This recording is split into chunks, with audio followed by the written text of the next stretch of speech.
우리에게 주시는 하나님의 말씀 히브리서 11장 22절 함께 읽겠습니다. 믿음으로 요셉은 죽을 때에 이스라엘 자손들이 이집트에서 나갈 일을 언급하고 자기 뼈를 어떻게 할지를 지시하였습니다. 이는 하나님의 말씀입니다. 하나님 감사합니다. 아멘. 나는 요셉 같은 사람입니까? 라는 제목의 말씀을 함께 나누기를 소망합니다.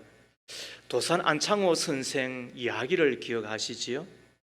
한말의 독립운동가이며 위대한 사상가였던 그는 실상은 학력은 거의 없는 분으로 알려져 있습니다. 어려서 한학을 공부하였고 언더우드 선교사가 세운 구세 학당에 3년 다닌 게 전부인 것입니다. 하지만 신앙의 실천가로서 역사의 길이 남을 인물이 되었습니다. 선생이 처음 미국에 갔을 때에 한인들이 미국인들에게 무시당하는 것에 대하여 얼마나 마음을 아파했는지 몰라요. 가만히 살펴보았더니 두 가지 일 때문에 무시를 당하더랍니다. 하나는 지저분하고 더러운 것, 그리고 또 하나는 불성실한 것. 이 두 가지가 합쳐지니까 미국인들에게 우리 한인들이 얼마나 무시를 당하는지. 그래서 선생은 인격 개조를 역설했습니다. 말로만 한 게 아니라 솔선수범하셨습니다. 한인들의 집을 찾아가서 청소를 깨끗이 해주기도 했습니다. 처음에는 한인들이 시큰둥한 반응을 보였지만 그의 실천적인 신앙에 감동을 받고 따르게 되었습니다.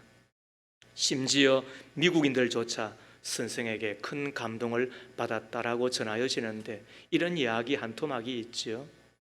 그가 미국인 가정에서 가사 고용인으로 일을 하였을 때였는데 누가 보든 안 보든 사람의 손이 닿지 않는 곳까지 깨끗하게 청소를 했습니다. 하루는 집주인이 베란다에서 내려다보고 감동이 되어 이렇게 묻더랍니다. 도대체 당신은 어느 나라의 사람이기에 이렇게 성실한 거요?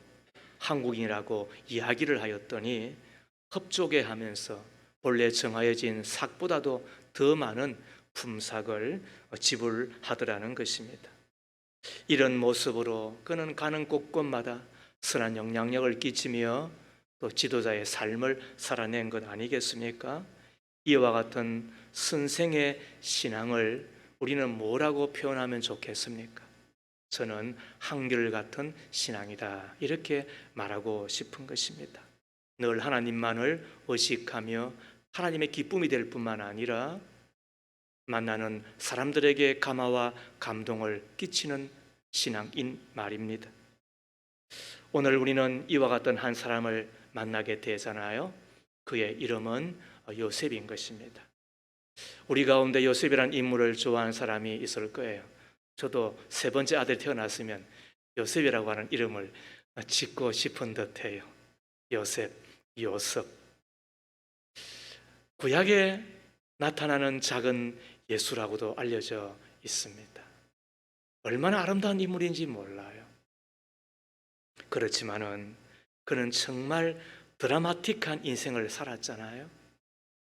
엄마가 4명이고 그 위로 형들이 10명에다가 누이도 있고, 그러나 자기 엄마는 동생을 낳으면서 그 길가에서 돌아가셨으니까 그것 때문인지는 잘 모르겠으나 자기 엄마 사랑 때문에 자기 아버지는 자기를 너무너무 더 사랑하는 거예요. 이것 때문에 시기심이 되고 나중에는 애굽의 종으로 팔려가기까지 하잖아요. 그러나 섬기던 애굽의 시위대장의 종살이를 하다가 그 아내의 유혹을 받게 되는데 상을 받아야 되는데 벌을 받고 그리고는 감옥에까지 내려가잖아요. 그곳에서 꿈 풀어 주었더니 자기를 잊지 않고 자기 억울함을 풀어줄 것으로 생각을 하였지만 아니 2년이라는 세월이 또 지나가고 마는 거예요. 진짜 미치고 볼짝 뛸 일 아니겠어요? 그런데 애굽의 최고 바로에게 그가 발견되고 그리하여 애굽의 총리까지 이르게 됩니다. 어쩌면 모든 것을 다 가진 입장이 됩니다. 그러면 원래 인심이라고 하는 것은 자기를 억울하게 했던 일, 자기를 못 살게 굴었던 이에 대하여서 한 번쯤은 안갚음을 하고 싶은 마음이 슬쩍 들 수도 있잖아요.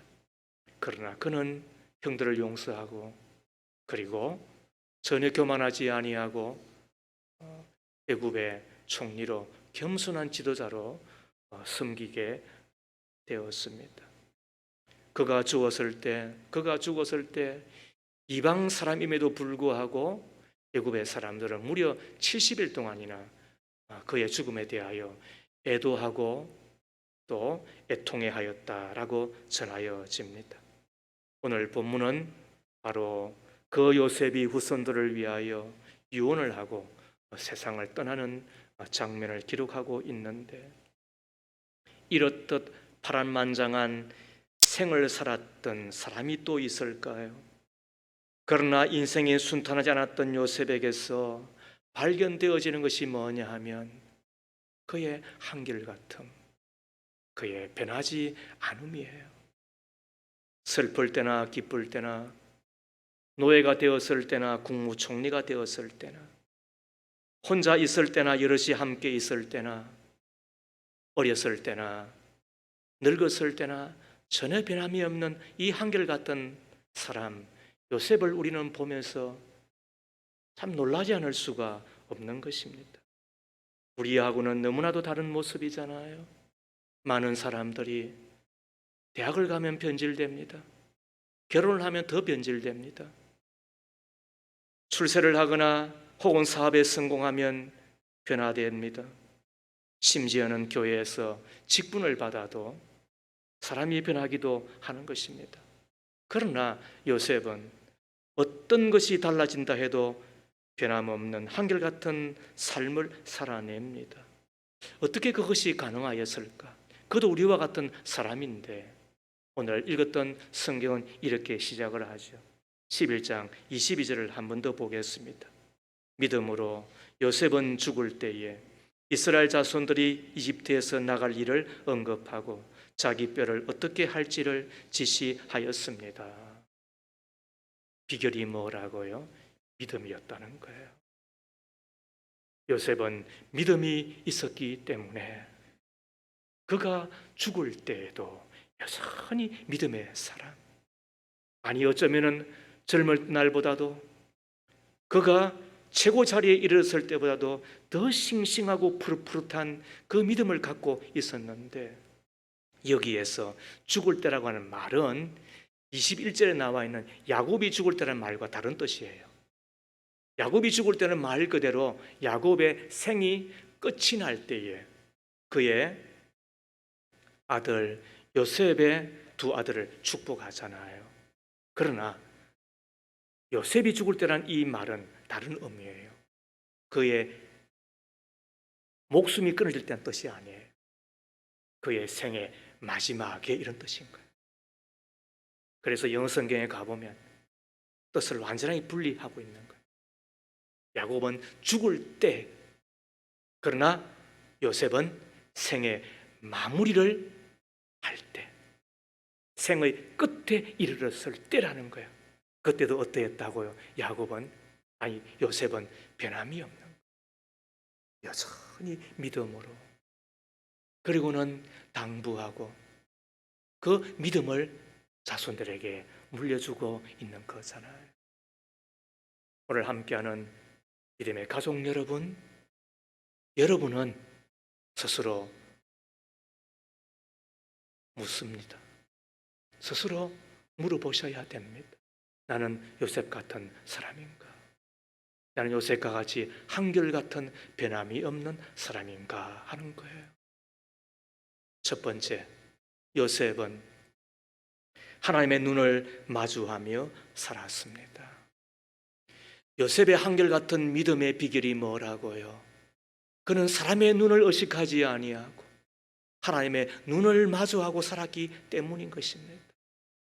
살다 보면 이 사람 저 사람 왜 시선을 우리가 대하지 않겠어요? 이 사람 저 사람 시선을 우리가 생각하고 바라보아야 예의도 되고 에티켓도 되고 그래서 사람 도리도 하는 거잖아요. 그러나 그렇게 하면서 놓치기 쉬운 게 뭐예요? 그게 하나님의 눈인 것입니다. 그런데 요셉은 하나님의 눈을 의식하며 하나님의 눈을 마주하며 살았다는 것입니다. 성인 아이라고 하는 이야기 들어보셨죠? 엮이는 가정이라고 하는 이야기 들어보셨죠? 성인 아이라고 하는 이야기는 내가 성인이 되었는데 육신은 내 마음 안에는 아이가 있다는 뜻이에요. 똑같은 말로 엮이는 가정이라고 이야기를 하는데 기능이 바르지 않은 가정에서 아이들이 자랄 때에 나타나는 현상을 이야기합니다. 이것은 학자들이 알코올 중독자들을 연구하면서 발견한, 그래서 우리에게 발표한 내용입니다. 무슨 이야기냐 하면 알코올 중독자의 부모가 그 가정에서 가장의 노릇을 하면 그 자녀들은 아빠 혹은 엄마의 그 알코올 중독을 따라 하더라는 거예요. 마음으로는 나 술 안 먹을 거야, 나 폭력 안 행할 거야, 나 도박 안 할 거야, 이렇게 결심은 하는데, 그런데 실상은 어떻게 되더라? 도박하고 있고 술 먹고 있고 폭력을 행하고 있더라는 거예요. 왜요? 사람은 말로 가르침을 받는 존재인 것만이 아니라 내가 눈으로 보고 그리고는 내가 앞에서 내 눈으로 주목하고 있는 것을 따르는 자들라는 거예요. 여기에 부모 세대에 긴장이 있는 거예요. 우리는 그러잖아. 예수 잘 믿으라고, 그리고 꼭 주일은 지키라고, 그리고 꼭 헌신하며, 그리고 정직하게 살라고 이야기하는데 부모가 잘 안 믿어요. 그럼 말 따라 합니까? 아니면은 안 믿는 거 따라 하는 것입니까? 부모가 주일 신앙도 지키지 않으면서 꼭 예수 잘 믿고 그리고 예배자로 살아라고 이야기하면 자식은 어떻게 합니까? 만만하게 여기고 똑같이 하고 말들 하는 것입니다. 이것이 엮이는 가정, 성인 아이의 모습이라는 거예요. 사랑하는 여러분, 우리는 아이를 기르면서 학교 보내고 학원 보내잖아요. 그리고 잘 살기를 바라잖아요. 그러나 그보다 더 중요한 게 뭐예요?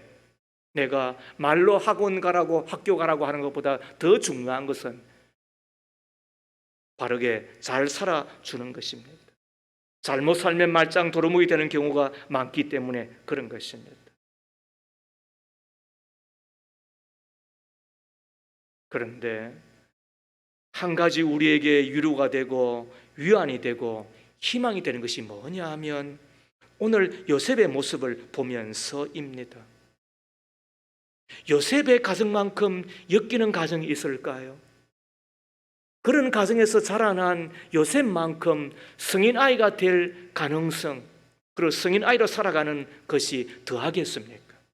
다시 이야기하지만 그는 엄마가 4명입니다. 그리고 엄마는 자기 동생을 낳으면서 일찍 돌아가 버리고 말았습니다. 배다른 형제들, 자기 아버지가 자기를 사랑하면 사랑할수록 더욱더 자기를 시기하고, 그래서 나중에는 어떻게 합니까? 유학을 간 것이 아니라 아예 유기를 당하듯이 돈 몇 푼에 팔려서 애굽의 종으로, 노예로 지금 아예 집을 쫓겨나듯이 떠나고 말아야 했었습니다. 그곳에서 만나서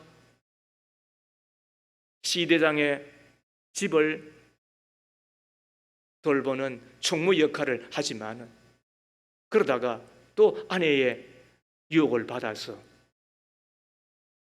거절하니까 상을 받은 것이 아니라 벌을 받고 아예 도리어 감옥에 들어가잖아요. 여러분, 이쯤 되면 어떻게 해야 되는 것입니까? 그런데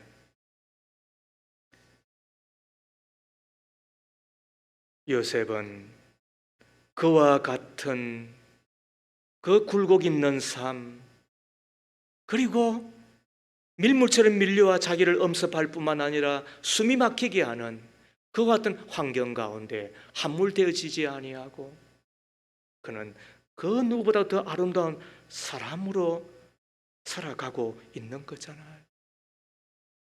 왜 이런 걸까? 궁금하잖아요. 근데 성경은 이렇게 적고 있는 거예요. 그는 하나님의 눈을 의식하며 하나님의 눈을 마주하며 살았기 때문이다. 창세기 39장에 보디발의 아내가 나와 함께 동침하자고 아름다운 옷을 입고 그 청년 요셉을 붙들 때에 그 요셉이 했던 이야기를 여러분 기억하시죠? 내 주인은 이 가정 안에서 모든 것을 다 나에게 맡겼지만은 그러나 당신은 나에게 맡기지 않았습니다. 참 눈물이 납니다. 그 이야기를 보면 모든 것을 다 맡겼지만은 그러나 당신만 나에게 맡기지 않았습니다. 그래서 거절하잖아요.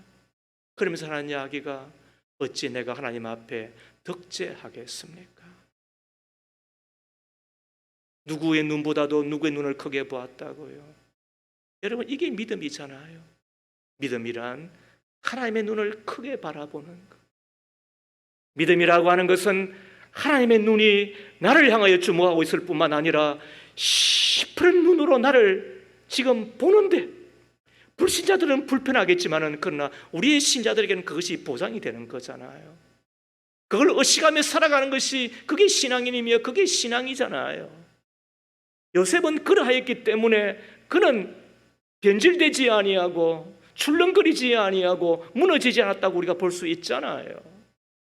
감옥에 들어갔습니다.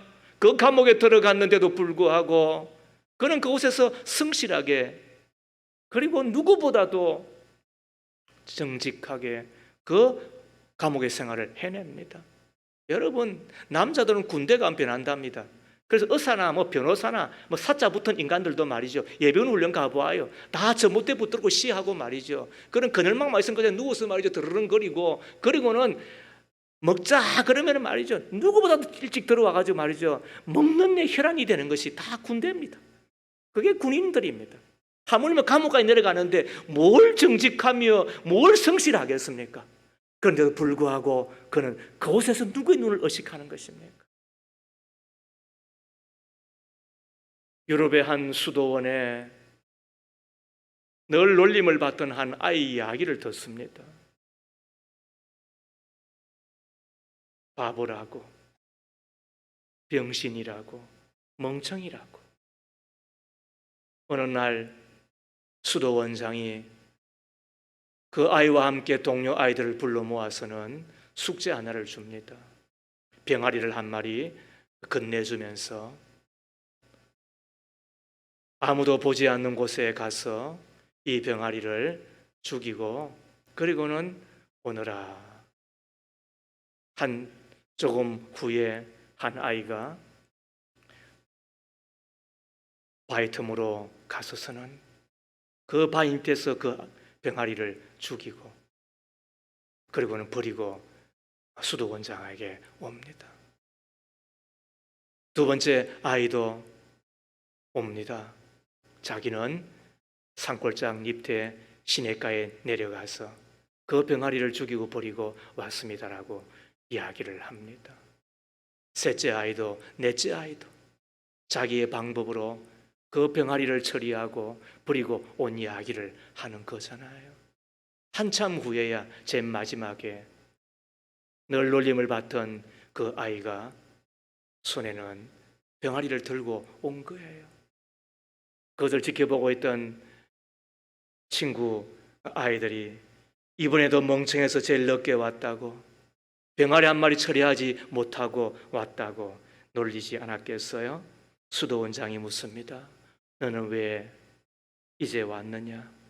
병아리는 왜 그대로 가지고 왔느냐? 이 아이가 하는 이야기를 들어보세요. 바위 밑에도 가보았습니다. 산골짝 아래 시내에도 가보았습니다. 여전히 그곳에 하나님은 계셨습니다. 내 하나님이 나를 바라보고 계셨습니다. 그래서 병아리 죽일 수 없었다는 이야기를 하는 거잖아요. 이게 뭐라고요? 이게 신전의식이잖아요. 네, 하나님 앞에 살아간다는 것. 하나님이 나를 바라보고 계시다고 하는 것. 하나님의 눈을 마주하였을 때 요셉은 어떻게 하였다고요? 그는 변질되지 아니하고 부패하지 아니하고 살았음을 우리가 기억하잖아요. 믿음의 가족 여러분, 나는 요셉과 같이 한결같은 믿음으로 살아가기 위하여 그분의 눈을 마주하고 사시는 것입니까? 그분의 눈을 마주하며 사시는 것입니까? 두 번째로 요셉은 하나님의 꿈을 잊지 않고 살았습니다. 요셉의 한결같은 믿음의 두 번째 비결은 하나님의 꿈을 잊지 않았기 때문입니다. 아니, 그 꿈을 이루어 드리려고 했기 때문입니다. 창세기 37장 5절 이하에 보면 요셉의 꿈 이야기가 소개되고 있잖아요. 그 꿈의 내용은 이렇습니다. 형들의 곡식단이 요셉 자신의 곡식단에 절을 합니다. 그리고 하늘에 해와 달과 11별이 자기를 향하여 절을 하는 것입니다. 그것은 하나님이 주신 꿈이었습니다. 그래서 꿈 이야기를 하잖아요. 그랬더니 형들이 야 이놈아, 우리가 너희의 종이냐? 너희가 우리의 왕이냐? 엄마 아빠를 비롯하여 형들인 우리가 너한테 절하겠느냐? 이렇게 이야기를 하지요. 그리고는 그 꿈 때문에 그가 애굽으로 종으로 노예로 팔려가잖아요. 그러다가 감옥에까지 또 들어가게 되잖아요. 그런데 그의 나이 30이 되었을 때에 그는 애굽의 총리가 됩니다. 그리고는 7년 대풍년을 잘 다스립니다. 그런 이어지는 7년 대기근을 그는 관리를 합니다. 바로 그 2년쯤 했을 때에 그의 형들이 자기를 찾아오잖아요. 곡식을 구하러 찾아오잖아요. 그때까지 이 요셉은 변함이 없습니다. 종으로 팔려가서 전화기도 없는데, 전보도 못 보내는데, 그 갑갑함 가운데서 얼마나 괴로웠겠습니까? 그래서 요즘 사람들은 생의 끈을 놓아버리고 아예 자살해버리고 자결해버리고 말잖아요. 우리 같으면 12번도 더 미쳤을 거예요. 순결을 지켰는데, 정직을 지켰는데 감옥까지 끌려갔으니 그것에 꿈을 풀어주고 자기 억울함을 풀어줄 것처럼 이야기하였던 그 술 맡은 간은, 떡 맡은 간호는 다 잊어버리고 또 그곳에서 내동정해져 처진 그런 처지로 지나야만 했었으니 진짜 얼마나 괴로웠겠어요. 우리 같으면 어떻게 이야기했겠어요? 하나님 믿어봐도 별것 없더라. 예수 믿는 것들이 더하더라. 와, 진짜 아마 이렇게 이야기해도 우리는 이해해야 되는 거예요. 그런데도 불구하고 요셉은 그 이후에 총리가 되었었는데도 7년 대풍년을 만났는데도 그는 전혀 흔들림이 없어요. 변화가 없어요. 한결같잖아요. 어떻게 그것이 가능했을까요?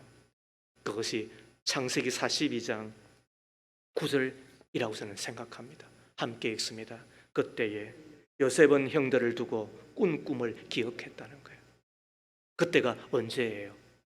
그때가 바로 요셉의 형들이 양식을 구하러 자기한테 와서 절을 할 때였다는 거예요. 근데 절을 한다라고 하는 그 꿈을 언제 꾼 줄 아세요?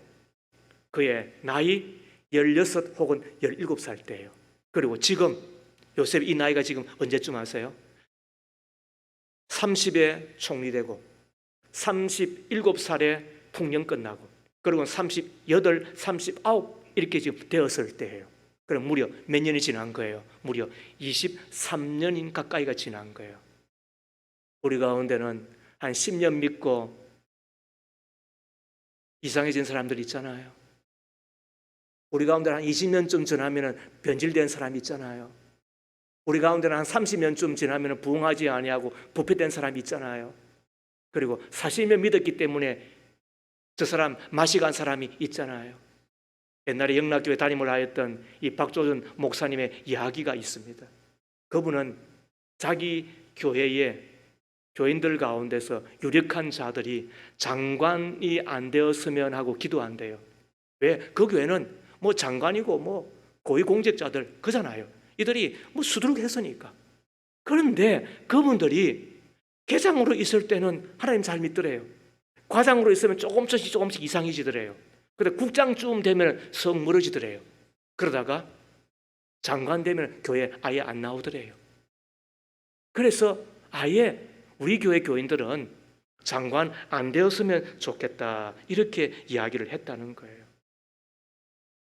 이쯤 되면 요셉의 생애는 아마 맛이 가도 한없이 맛이 가야 되잖아요.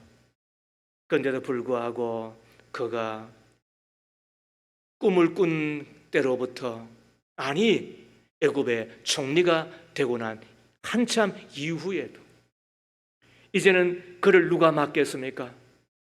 그를 누가 교훈하겠습니까? 누가 그를 가르치겠습니까? 누가 그에게 말 한마디라도 할 수가 있겠습니까? 그런데도 불구하고 그는 어떻게 됩니까? 전혀 변하지 않아요. 아니 믿음은 더 푸릇푸릇해져요. 비결이 뭐라고요? 다시 창세기 42장 9절을 띄워주세요. 그때에 요셉은 형들을 두고 꾼 꿈을 기억하였다. 이게 무슨 말이에요? 무려 하나님이 주신 그 꿈이 무엇인지를 생각하는 가운데 이 꿈의 내용이 뭘까? 이 꿈이 뭘까? 하나님 이 꿈을 어떻게 이루어 가실까? 그 꿈 앞에 나는 어떤 자가 되어야 되나? 그 생각을 23년 동안이나 어떻게 했다? 한 번도 잊은 적이 없다. 사랑하는 여러분, 하나님이 나에게 주신 그 꿈을 꾸고 살아가면 그 꿈은 북극성과 같은 역할을 하여서 내 인생을 어떻게 한다? 드라이브에 나가는 것입니다. 내 인생을 끌고 가는 것입니다. 내 인생을 하나님께서 직선 인생으로 살아갈 수 있도록 해주시는 것입니다. 이번에 생각이 나서 목회 칼럼을 하나 적었습니다. 내 나이 대학교 3학년 때 예수를 만나 그리고 예수님 때문에 하던 공부를 뒤로하고 신학대학원에 가서 목사로 살아갑니다. 어찌 그때의 감사를 잊겠습니까? 어찌 그때의 감격을 잊을 수가 있겠습니까? 하나님이 나에게 주신 그 꿈, 영혼을 구원하고 제자 삼고 내 민족을 복음하라고 하는 그 꿈, 내가 다 이루지 못한 것이 너무나 안타깝고 너무나도 눈물이 납니다. 그러나 이후의 삶은 더 기도하고 그래도 적은 것이나마 이 땅 가운데 복음이 전가해야 되고 내가 만나는 사람들이 예수 믿기를 바라는 그 삶을 위해서 살아갈 것이라고. 그리고는 김종건 목사님의 그 시를 적었잖아요. 어머니처럼 하나밖에 없는 내 조국, 어디를 찔러도 내 몸같이 아픈 조국, 이 민족 마음마다 가정마다 교회마다 사회 구석구석 금수강산 자연 환경에도 하나님의 나라가 임하게 하시고 뜻이 하늘에서처럼 이 땅에 이루어지게 하옵소서. 이 땅에 태어나는 어린이마다 어머님의 신앙의 탯줄, 기도의 젖줄, 말씀의 핏줄에서 자라게 하시고 집집마다 이 집의 주인은 예수님이라고 고백하는 민족. 우리가 어찌 이 꿈을 잊겠습니까? 하나님이 주신 그 꿈을 잊어버릴 수가 있겠습니까? 어떤 이는 그래요. 나에게도 꿈을 주시면 내가 그 꿈대로 살지요. 바보 아니에요, 여러분. 지금도 꿈이 임하는 시간이잖아요. 잠언 29장 19절인가요? 묵시가 없으면 방자하게 되나니 하나님의 말씀을 지키는 자는 어떻게 하냐? 복을 받는다. 성자문은 대꾸기 때문에 묵시는 어디서 임한다고요? 꿈은 어디서 임한다고요? 하나님의 말씀을 따라. 지금은 꿈을 받는 시간이에요. 하나님의 꿈을 받는 시간이에요. 어떤 이는 기도하다가, 어떤 이는 금식하다가, 어떤 이는 예배하다가, 어떤 이는 찬양하다가, 어떤 이는 이런 방법으로 저런 방법으로. 그러나 가장 분명하고도 가장 중요한 건 뭐예요? 하나님의 말씀을 받을 때 하나님의 꿈을 받는 거예요. 그리고 그 꿈을 받아 살아가면 요셉이 되는 거예요. 그리고는 그 꿈을 가지고 내 가정이 건강 가정 되었으면 좋겠습니다. 그 꿈 때문에 내가 만나는 사람들이 더 행복해졌으면 좋겠습니다. 그 꿈 때문에 나의 교회 학교와 나의 목장이 복된 곳이 되었으면 좋겠습니다. 나의 그 꿈 때문에 내 교회가 더욱더 좋은 교회 되었으면 좋겠습니다. 내 꿈, 하나님 주신 그 꿈 때문에 내가 가는 곳곳마다 내가 머문 곳에 하나님의 나라가 임하고 하나님 주시는 복이 임하였으면 좋겠습니다. 그 꿈인 것입니다. 그 꿈을 붙들고 살아갈 수 있기를 주의 이름으로 축복합니다. 나는 요셉과 같은 사람입니까? 요셉과 같이 하나님 주신 그 꿈을 기억하며 그 꿈을 붙들고 살아가는 자이냐는 거예요. 세 번째로, 요셉은 반드시 돌아갈 곳을 기억하였습니다. 요셉은 반드시 돌아갈 곳을 기억하였습니다. 요셉의 한결같은 믿음의 비결은 반드시 돌아갈 곳을 기억하며 살았기 때문인 것입니다. 자, 히브리서 11장 22절을 한 번 더 보겠습니다. 그리고 함께 읽겠습니다. 시작. 믿음으로 요셉은 죽을 때에 이스라엘 자손들이 이집트에서 나갈 일을 언급하고 자기 뼈를 어떻게 할지를 지시하였습니다. 죽을 때라고 한 이야기가 아니었죠. 목숨이 끊어질 때가 아니라고 이야기하였죠. 생의 이제는 마무리 지점에 이르렀을 때에 그때도 그는 변함이 없는 모습으로 하는 것이 하나가 있어요. 그게 뭐라고요? 이 22절의 내용은 창세기 50장 24절 이하 26절을 바탕으로 하고 있는데, 자, 다시 한 번 더 같이 읽겠습니다. 시작. 요셉이 자기 친족들에게 말하였다. 나는 곧 죽는다. 그러나 하나님께서 반드시 너희를 돌보시고 너희를 이 땅에서 인도하여 내셔서 아브라함과 이삭과 야곱에게 맹세하신 땅에 이르게 하실 것이다. 요셉은 이스라엘 자손에게 맹세를 시키면서 일렀다. 하나님께서 반드시 너희를 돌보실 날이 온다. 그때 너희는 나의 뼈를 이곳에서 옮겨서 그리로 가지고 가야 한다. 요셉이 110살에 세상을 떠나니 사람들은 그의 시신에 방부제양 재료를 넣은 다음에 이집트에서 그를 윗간하였다. 자기의 생애를 정리해야 될 때, 그의 끝이 가까웠을 때 그는 여전히 믿음을 붙들고 그리고 하나님을 기억하며 친족들, 형제들에게 자녀들을 불러서 어떻게 합니까? 너희들은 이 땅에서 살지 말고 반드시 하나님께서 약속하신 그 땅으로 가라. 자신들이 살고 있는 이 땅은 어떤 땅이에요? 살기 좋은 땅이에요. 화려한 땅이에요. 너무너무 좋은 땅이에요. 없는 것 빼놓고는 다 있는 땅이에요. 그래서 그곳에서 저들은 어떻게 합니까? 살기로 작정하고 그리고 무려 400년을 살아갑니다. 그래서 70명 정도밖에 안 되었던 야곱의 후손들이 무려 장정만 60만 명, 그리고 남녀노소를 합치면 200만 명이나 더 되는 민족을 이루게 됩니다. 그런 좋은 땅이었습니다. 에덴과 같고 낙원과 같은 땅이었습니다. 그러면은 그곳에서 잘 살아라고, 그곳에서 끝까지 살아라고 이야기하고 싶잖아요. 그리고 자신을 향해서도 뭐라고 이야기해요? 내가 죽거들랑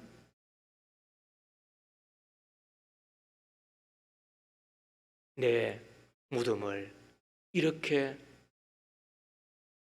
만들라고 말은 안 해도 그런 덕스러운, 그래서 가장 탁월한 지도자로 애굽의 총리로 살았으니까 아마 이 애굽의 사람들이 피라미드를 만들고 혹은 대기념비를 만들어서 그의 공적을 기리고 싶지 않았겠느냐는 거예요. 그런데도 불구하고 요셉이 하는 이야기가 뭐예요? 이집트에서 나갈 일을 언급하고 자기 뼈를 어떻게 할지 지시하였다, 명령하였다. 왜 그래요? 반드시 살아야 될 곳은 이곳이 아니라 반드시 살아야 될 곳은 가나안 땅, 그 가나안 땅이 천국과 마땅한 곳이니까 요단강 건너가 만나리 며칠 후 요단강 건너가 우리가 만나야 될 것이 내 하나님이시고 요단강 건너가 살아야 될 곳이 그 가나안 땅, 이 땅의 천국의 그림자였으니까 요셉은 그것을 잊지를 않아요. 그래서 타락하지 않아요. 믿음의 가족 여러분, 여러분들은 이 땅의 삶이 나그네 있음을 아십니까? 순례자의 길을 걷고 있음을 아십니까? 살면 70이요 강건하면 80이라도 그 연수의 자랑은 수고와 슬픔뿐이요 화살처럼 지나가는 짧은 인생인 것을 여러분은 알고 계십니까? 우리 가운데 20대가 있으니까 목사님 귀신 신하라 까먹는 소리 하고 계셔요. 할지 모르지만 저도 다 여러분 때를 거쳤습니다. 그런데 지금 와서 이제는 보니까 뉘엿뉘엿 넘어가는 인생의 항원을 맞고 있습니다. 그러나 올 때는 주민등록번호 순서대로 온다 할지라도 갈 때는 그 순서 없다는 것도 아신다고 한다면 우리가 긴장하지 않을 수가 없잖아요. 그때 기억할 것이 뭐예요? 내 아버지 집 반드시 내가 살아야 될 곳, 돌아가야 될 곳이잖아요. 그것 때문에 요셉이 되는 거잖아요. 유대인들이 1945년에 지금의 유대 땅에 나라를 건설한다는 소식이 퍼지자 저들이 살고 있었던 곳이 유럽이고 아시아이고 아프리카였는데 수백 년 동안 그곳에 살고 있었는데 저들은 자신들의 생활의 터전과 함께 지내던 이웃과 그리고 안락한 삶을 포기하고 고향으로 돌아가는 긴 여정에 오르는 일이 일어났습니다. 그들은 비록 2000년 동안 나라 없이 살았지만 신앙으로 교육을 받아 가나안 땅만이 자신들의 진정한 본향으로 교육받았기에 나라를 세운다는 그 말 한마디에 이런 방구 없이 저들은 삶의 터전을 미련 없이 버리고 발걸음을 옮겼다라고 전하여집니다. 요셉도 마찬가지였잖아요. 아브라함에게 약속하셨던 것처럼 사대가 지나여야 이곳에 다시 돌아오리라라고 이야기했기 때문에 그래서 저들은 400년이 지난 이후 모세로 말미암아 출애굽할 때까지는 그곳에 있어야만 했잖아요. 그래서 하나님이 보살폈다라고 말합니다. 그리고 그 때가 되면 모세로 말미암아 출애굽의 역사가 나타나게 되잖아요. 그리고는 진짜 요셉의 명을 따라 저들은 요셉의 그 뼈를 다시 수습하여 가나안 땅, 반드시 돌아야 될 그 땅을 향하여 저들은 걸어가잖아요. 누구 때문에? 요셉 때문에. 누구 때문에? 요셉의 그 믿음 때문에. 오늘 저는 그런 의미에서 묻고 싶은 거예요. 나의 믿음 때문에 내 아들과 딸들이 잘 믿어요? 나 때문에 나 때문에 하나님의 눈을 마주하며, 혹은 불비하고 불편한 가정 혹은 세상사라 할지라도 그런데 흐느적거리지 아니하고 오직 하나님의 눈을 의식하며 순결하게 그렇게 살아가느냐는 거예요. 내 아들과 딸들이 말이에요. 내 아들과 딸들이 나의 꿈 때문에, 그 꿈을 잊지 않고 살아간 나 때문에 하나님의 꿈을 기억하며 그 꿈을 향하여 발걸음을 옮기며 살아가느냐는 거예요. 내가 돌아갈 그곳을 기억하며 찬송할 때마다, 기도할 때마다, 아니 주일을 예배하러 갈 때마다 내 하나님 집에 가기 때문에 나는 다르게 산다라고 그렇게 본으로 보여줬던 것 때문에 내 아들과 딸들도 그것을 기억하며 살아가느냐는 거예요. 부자 되었으면 좋겠어요. 그러나 가난하게 살아야지요. 땅에서 발을 붙이고 살아가야 되지요. 그러나 내 땅에 임박히지 아니하고 영원한 천성을 바라보며 살아가는 것이 믿음의 사람이잖아요. 그게 요셉이었잖아요. 그래서 묻는 거잖아요. 나는 요셉처럼 사느냐는 거예요. 요셉처럼 하나님의 눈을 마주하며 하나님의 꿈을 잊지 아니하며 그리고 돌아갈 그곳을 내가 당부하며 명령하며 나도 그렇게 살고 있느냐는 거예요. 요셉과 같은 사람, 하나님의 눈을 마주하며 하나님 주신 그 꿈을 기억하며 그리고 돌아갈 곳을 잊지 아니하고 살아간 저와 여러분 되었으면 좋겠는데, 믿으시면 아멘 합시다. 살아계신 하나님, 우리는 어찌 그리도 잘 변하고 요동하는 사람들입니까? 한결같은 믿음의 사람 요셉을 보며 주님 앞에 용서를 구합니다. 심지가 견고한 자, 한결같은 믿음을 가진 사람에게는 평화를 더하신다고 약속해 주셨사오니 믿음으로 살게 하옵소서. 하나님을 믿기, 하나님의 눈을 의식하며 사는 자가 되게 하옵소서.